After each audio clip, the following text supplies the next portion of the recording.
I've spoken to people who've said they could be used as a hot rod, turned into a food truck. Philip Kami has an interesting job. He's in charge of helping BART dispose of 669 train cars. Legacy cars, they're called. Some built starting in the late 1960s and put into service as BART started rolling in 1972.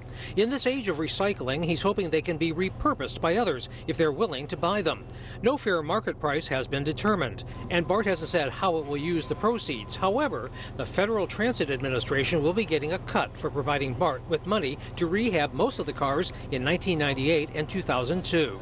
If the fleet is determined to have a market value of over $5,000, the FTA is due to receive their percentage of the proceeds. The FTA share ranges from 55% to 70%.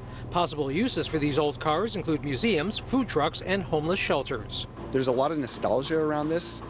So I think that a lot of people are really interested in them, in the concept of seeing them being reused. But we'll see, what the real interest is when, they come out to bid. Before you let your imagination go wild, one thing you won't see these cars used for is housing. They won't be bartments, so to speak, because they're made of aluminum and they cannot be stacked one on top of another. Besides that, the cars are not insulated and they don't have their own power, using a third rail to supply current. Shiny new cars, called the Fleet of the Future, are starting to arrive to replace them, making the legacy cars orphans looking for life after BART. In Hayward, David Louie, ABC7 News.